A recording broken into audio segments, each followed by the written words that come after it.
दीप morning, चौतरफा comeback दिख रहा है, लेकिन सवाल वही है, is the comeback here to stay? कौन से डेटा पर नजर रखनी है? और ऑफ कोर्स जो डेट सीलिंग पर तो हम वोटिंग जारी है, तो क्या हो रहा है एग्जैक्टली? फाइनली थोड़ा खबर पर अच्छा रिएक्शन आया। हम जैसे कल भी बात कर रहे थे कि डेट सीलिंग आपकी क्लियर हो गई, आपको इसकी इतनी बड़ी चिंता बनी हुई थी, क्लियर मेजॉरिटी के साथ कोई अड़चन नहीं आई, फिर आप क्यों नहीं रिएक्ट कर रहे हैं? तो शाम को अमेरिकी बाजारों ने डिसाइड करा कि चलिए थोड़ा रिएक्ट किया जाए, और अच्छा खासा रिबाउंड आपने आते हुए देखा।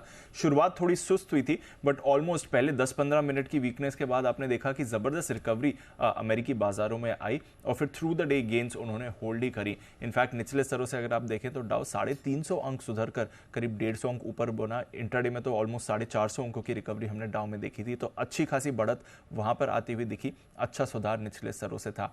नैस्डैक पर भी हमने देखा लगातार वैसे तो पॉजिटिव मोमेंटम बना हुआ है। कल भी नैस्डैक की लीडरशिप बरकरार थी, लीडरशिप आईटी और सेमीकंडक्टर शेयर से ही आपको आती हुई दिख रही, इसलिए ऑलमोस्ट 1.25% ऊपर आपको नैस्डैक भी बंद होते हुए दिखा। कुछ आईटी दिग्गज थे जो जबरदस्त एक्शन में थे। एप्पल और मेटा, इन दोनों शेयर्स में आपने बढ़िया खरीदारी देखी है। एप्पल अपने एआई प्लेटफॉर्म या एआई से संबंधित कारोबार पर कुछ अपडेट्स देने वाला है, तो उसको लेकर बाजार में थोड़ा एक्साइटमेंट बना हुआ था, जिसकी वजह से ये शेयर भी काफ़ी एक्टिव आपको होते हुए दिखा। एनर्जी में रिबाउंड था और इसकी वजह से भी बाजार को बढ़िया सहारा मिला। Energy sector as a whole कल लीडरशिप दिखा रहा था अमेरिकी बाजारों में। ऑफकोर्स डेट डील, इसकी एक बड़ी राहत हमने आती हुई देखी ही है। साथ ही यूएस कांग्रेस ने तो अब मंजूरी दे दी है। यूएस सेनेट में भी फिलहाल जैसे हम बात कर रहे हैं, डील के अलग अलग पहलू पर वोटिंग जारी है, और फिर फाइनल वोट आज ही हो सकता है। अमेरिका में ऑलरेडी करीब रात के 8:30-9 बज रहे हैं इस समय, बट माना जा रहा है कि देर रात तक ये वोटिंग प्रोसेस चलेगा, और फाइनल डील पर भी आज ही यूएस की सेनेट वोट कर सकती है। तो एसेंशियली आज ही इस बिल को फाइनल मंजूरी अगर सेनेट की मिल जाती है, तो सिर्फ बाइडेन साहब के हस्ताक्षर का इंतजार है, जो एक मेयर फॉर्मेलिटी है। तो जो 5 जून को बात की जा रही थी कि US will run out of money, वो अब नहीं होने वाला है, ये क्लियर आपको दिख रहा है। सेनेट की भी वोटिंग डिटेल्स जैसे आएंगी आपके सामने हम रखेंगे, बट एसेंशियली ये डेट डील को लेकर जितनी भी चिंता थी वो अब चली गई है। तो अब क्या नई चीज है जिस पर अमेरिकी बाजार फोकस कर रहे हैं, वो है उनका जॉब्स डेटा। मई महीने का जॉब्स डेटा आज जारी होने वाला है। माना जा रहा है कि करीब 1.8 से 1.9 नई जॉब्स जोड़ी जा सकती हैं, 9 लाख नई जॉब्स जोड़ी जा सकती हैं। पिछले महीने करीब 2.5 लाख नई जॉब्स जोड़ी गई थी, तो वहां से गिरकर 1.8 से 1.9 लाख का आंकड़ा आ सकता है।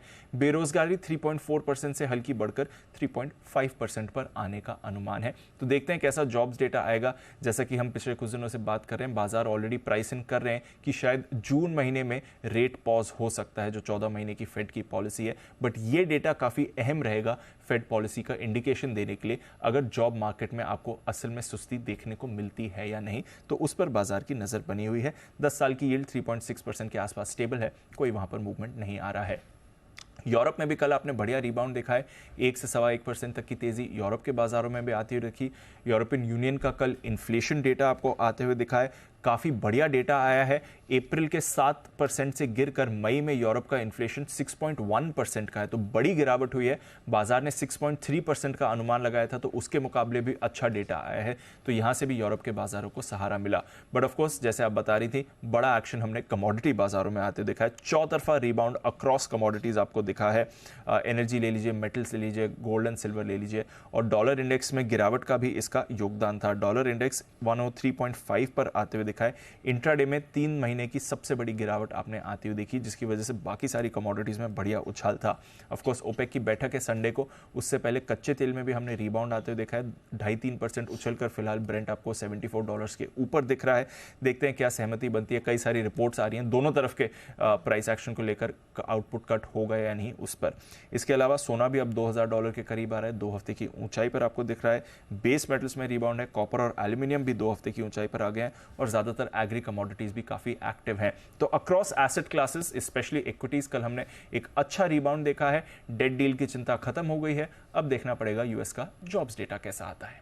चलिए, तो कुछ अच्छे ट्रिगर्स और अच्छे क्यूज बनते हुए दिखाई दे रहे हैं हमारे मार्केट्स के लिए, एटलीस्ट विदेशी बाजारों से तो इसी तरह के संकेत दिख रहे हैं। धन्यवाद दीप, पूरी डिटेल दर्शकों के सामने रखने के लिए। आइए